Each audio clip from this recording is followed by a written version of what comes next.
Hello everybody, my name is Lee Keither and welcome to Smokers on the Water. La la la, la la la la, la la la, la la. Alright, in this step we're going to be seasoning the grill, and the way you do that is you got to get some kind of vegetable oil or cooking oil of some kind, and you cover the entire surface that you want. You're supposed to cover the outside and the inside. Even though the outside of this is painted, you still want to cover that. And what I'm going to be using is Crisco Grill Master. Alright, non-stick cooking spray. And the reason this is made with vegetable oil, and the reason you use this because it's easier to get to all these hard to reach places, just easier to use basically. And we're going to spray this and have it inside, but I'm going to take this out, take our what was our fire plate, now the tuning plate, take that out as well, start spraying all the inside, and get that. Now, so let's get to spraying.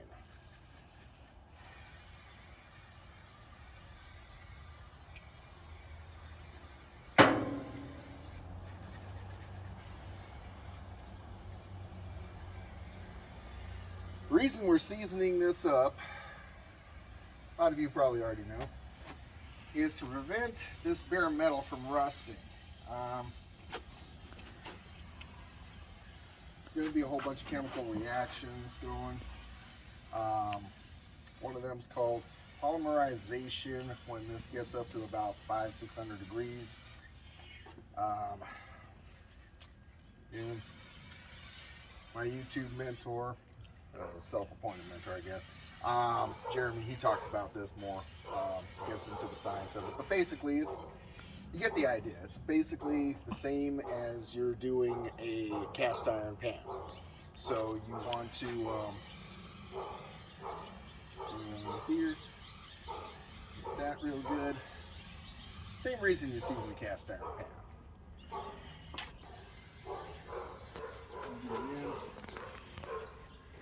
Try to take care not to get on the felt there, but probably shouldn't be that big of a deal.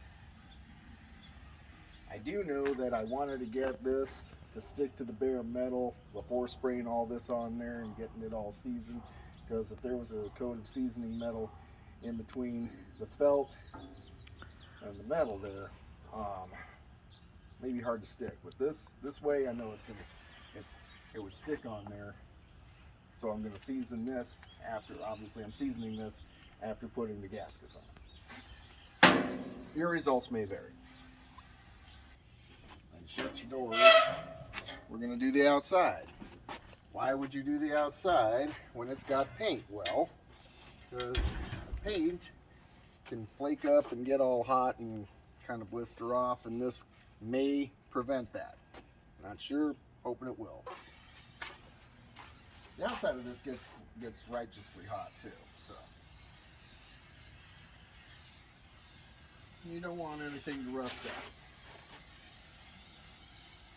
Plus, if all goes well, coating this on there is going to give it a real cool little glossy sheen to it. At least that's the pictures that I've seen. Hopefully it works out that way.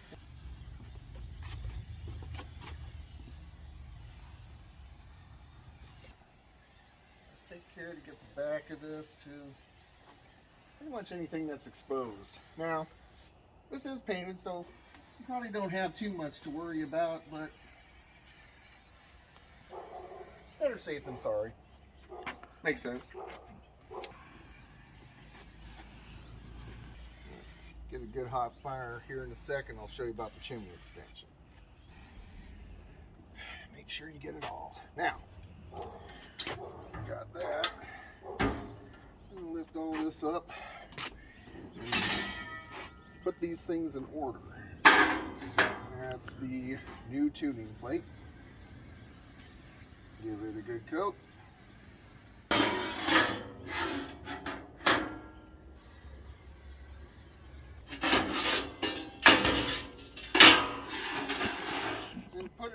supposed to actually,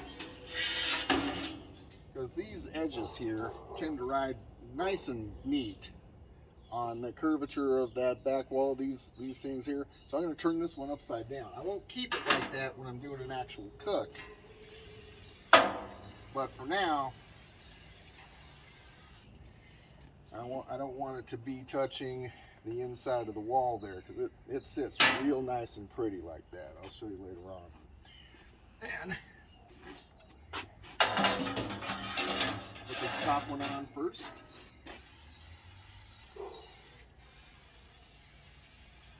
Nothing wrong with that. It's going to be kind of hard to reach underneath here on this bottom grade, so I'm going to do the bottom out here.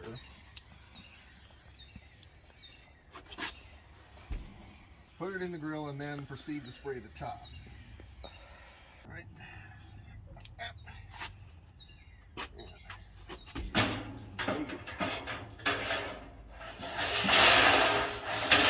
Sit right in there. Push that back.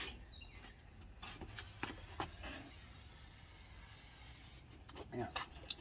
This is the new fire plate.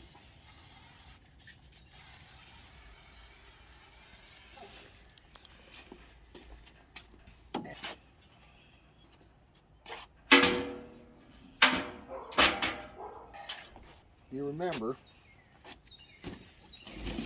I'm going to be using the kiln dried hickory for the hot fire there.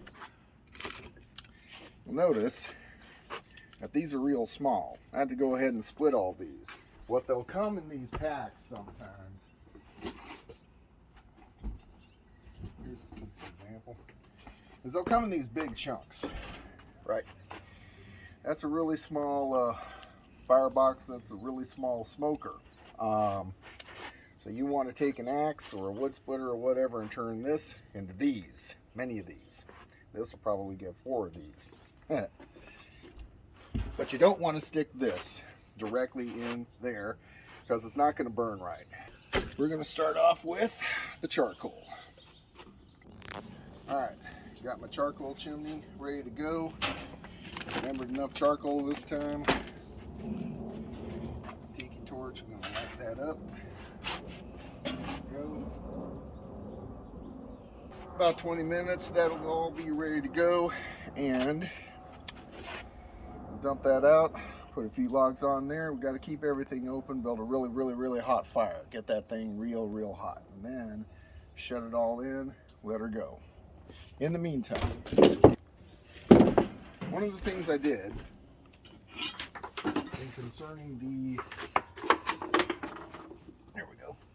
concerning the chimney extension is the plate sheared this nut off.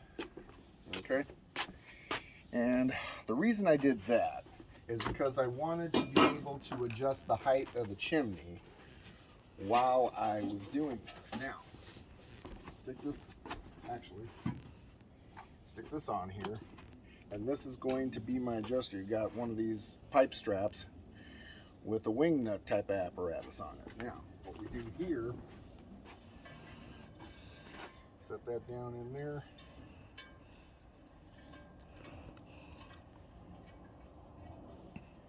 Tighten that down. The reason I'm putting the chimney on there is so I can increase the heat, increase the airflow. The reason you put a chimney on there is because, one, the old country stacks are really short, notoriously short, and everybody does this thing with them, but they'll tend to cut a little notch out here and keep the lid. I didn't want to do that. I wanted to be able to adjust the height in accordance to what I needed. So in order to do that, I could sit there, do this. Kind of hard to move it up. Tighten it down. Adjust it like that, but if I wanted it shorter for whatever reason, I could bring it down, tighten it up, and therefore by which it's adjustable. So I don't know what position I want it in. That's why I'm going to play with that, figure out what the size is that I need. Once we find that pretty spot, probably end up getting some pipe that's the same gauge and size as this and actually welding it to the sweet spot that we find.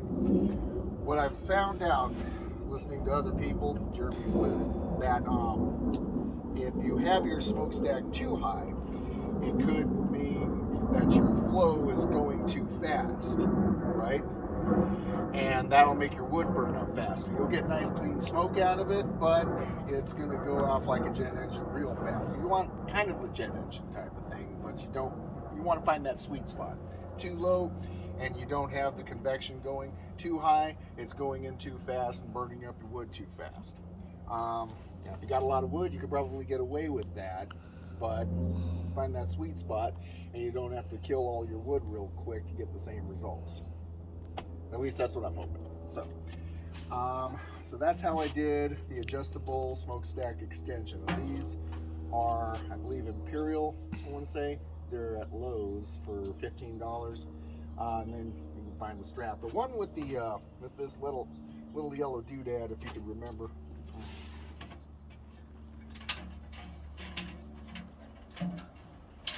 So,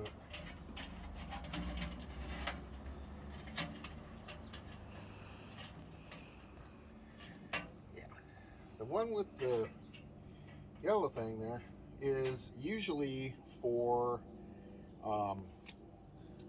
dryer hoses, so you can adjust that. You can play with that. At least that's where I found this, at Lowe's, under the dryer in the dryer hose section. There were other clamps other places, but that's the one I wanted, so I didn't have to keep pulling out a flathead screwdriver, which would annoy the piss out of almost anybody. This way, a little wing nut thing makes it easily adjustable. At least that's what we're hoping for. All right, coals are piping hot. We're about ready to dump this. So, flip that over just a little bit. That looks like it wants to set fire.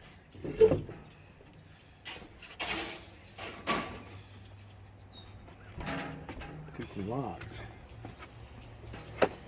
And what we're going to do, set a couple of these on there. And that is really hot, so that's good. That's what we're looking for. Put those two on there. Those two on there. And for seasoning up, we want a good amount of temperature. We're going to build us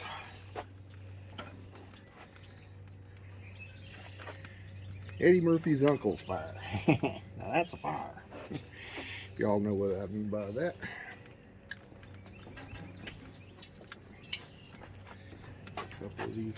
That did not take long to catch at all. This kiln dried stuff is some real deal stuff. It will burn fast, but that has its detriments. However, we got a little bit of ash right here, but that'll wipe. Oh, that's nice and warm. Yep, that's good. That's good. Now, the other thing I'm going to do, is still haven't gotten the thermometer yet for the cook chamber. I apologize. I'm going to have to use the meat thermometer, but what I'm going to do is dangle that right there. It's going to dangle in the open air right there. Get that curly cue out there. These things tend to curl up sometimes. I'll just set that on here. And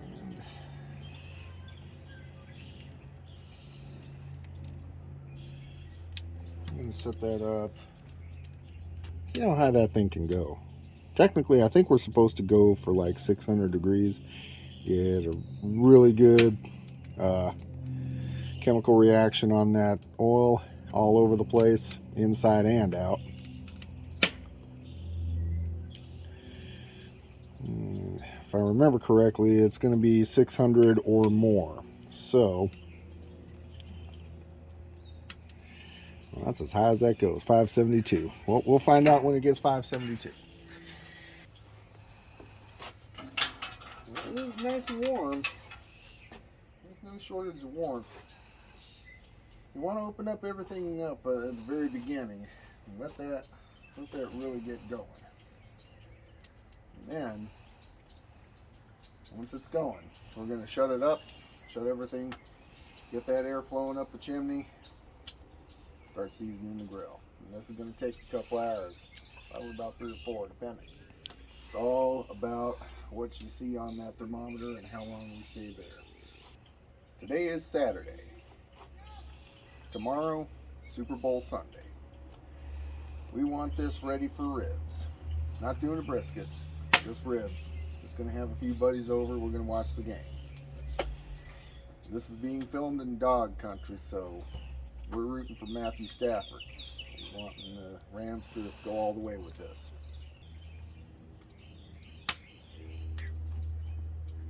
It's going good. That's how you know you got a good fire. You get a face full of smoke and you go, ah. You got a hot fire there. Don't want to send your eyebrows off. I don't think I got it anymore, but hey. Smallest price to pay for good barbecue. Kidding. Don't do that. Don't send your eyebrows. Nobody wants that. It's looking real good. Alright. Let's see what happens when I close her on up. Oh, and by the way, that smoke going, you get to see if these gaskets work.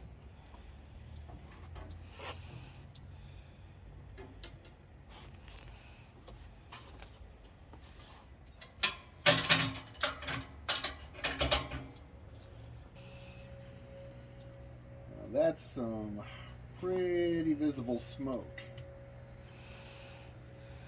So hopefully that starts turning blue and it starts getting more transparent, that light blue you're looking for. Right now that's real white, so, but anyways, it's not that big of a deal. Maybe it's because there is oil all the way inside of here. What we are trying to do is go past the smoke point, which will start getting that black smoke almost everywhere. But that's going to be on the outside, and that lets you know that you're causing the effect that you're looking for.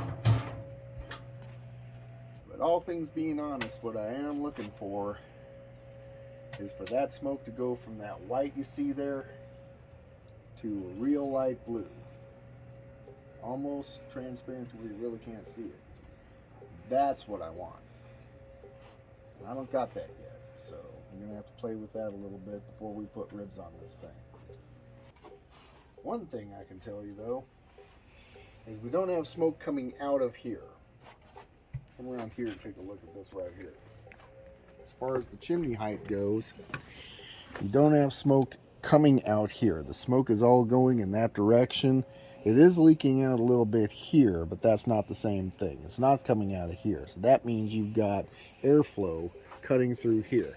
And that also means that your chimney is close to the right height. So hopefully we're getting there. And smoke's getting a little bit lighter. We'll see. We'll see. And we'll come back here in a couple hours, or rather, come back here in about an hour. I'll be adding some wood, tending to this a little bit, and then we'll see where we're at. As of right now, that's where we're at. Alright, there we go. Now, look at that chimney now. You can't even see it. Come closer, see if you can see that heat effect on the lens. I don't know. Yeah. But you kind of turn it over here towards the tree. Maybe it'll show. I don't know if it'll show up on camera. Nope. But there's that effect where you You just see the heat. You don't see any smoke. You don't see anything. And that's how you know. It went from that white smoke that you could see just a minute ago, got this thing burning up real good. And I mean, it is hot. It is. This is what you're looking for. Woo. Buddy, that's right there. And we got a real good fire going. Let's see if that's coming in clearly on camera. If you pay attention to the branches in the background, you'll see that fluctuation of the optics. And I hope this comes up on camera, we'll see. But you cannot see smoke. All that is pure heat. That is going to be so awesome once we actually start cooking. So far, so good. All right, now hopefully that's showing up on the camera. That is the oil going past the smoke point. This is what we're looking for. And it's going to get there on the firebox first for the most obvious of reasons. It's the firebox. It's got the most heat. And eventually, here in about 30 minutes to an hour or longer, whatever. Actually, maybe not. There's some going on this back here. Here, let me see that for a sec. All right. You see that smoking on the back there. I hope that's showing up on the camera. It looks like the cook chamber. Yeah, cook chamber's starting to get that. That's not leaking. That right there is, but right out on the surface, it's starting to get that. Starting to get past the smoke point, and that's the part. Yeah, that's the part you want to see. That's when it's going to start locking and encasing the metal. That's what we're looking for. Yes, sir. All right. Now, among other things, of course, rust prevention and preservation of the fire pit and the smoker is foremost, right? Right now we're at 305 and just jumped to 306. It's going to get there. It's getting there nice and hot, and still got perfectly clear smoke. I might have to change my mind on the kiln dried hickory.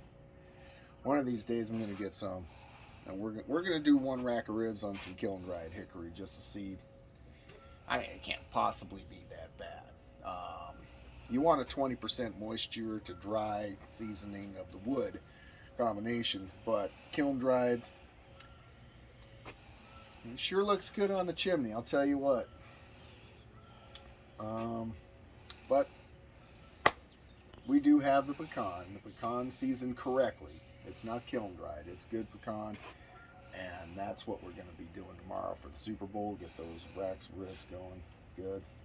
But right now, I'm liking the results. The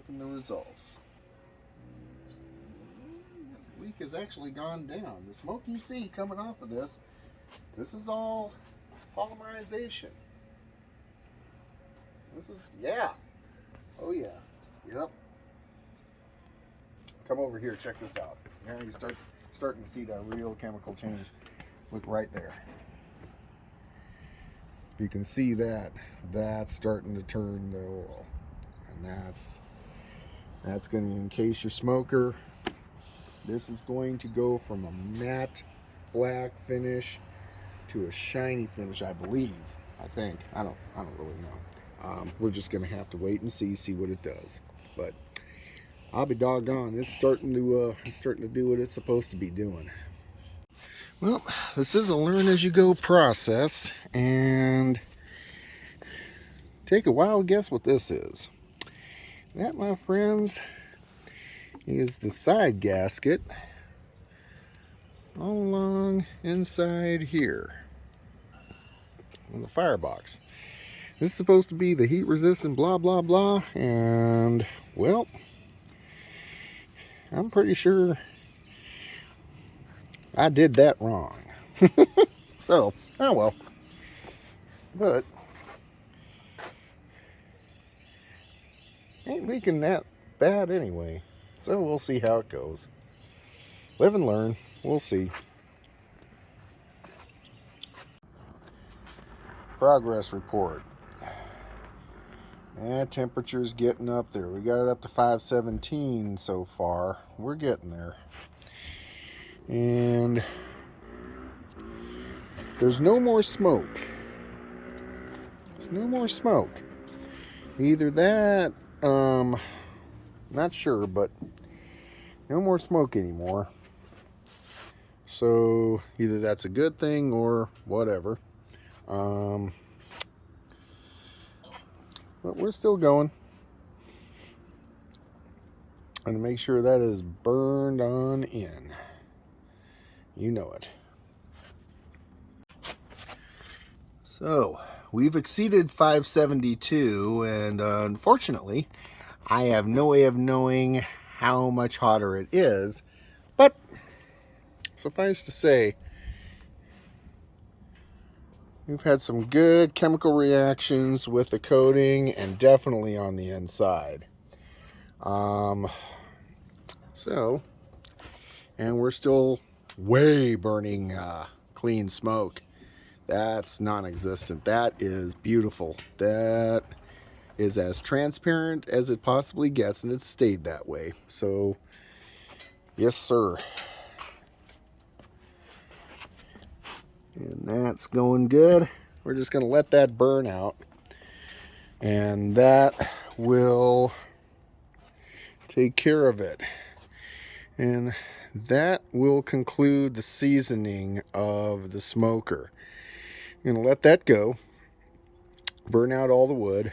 And then let that cool down overnight.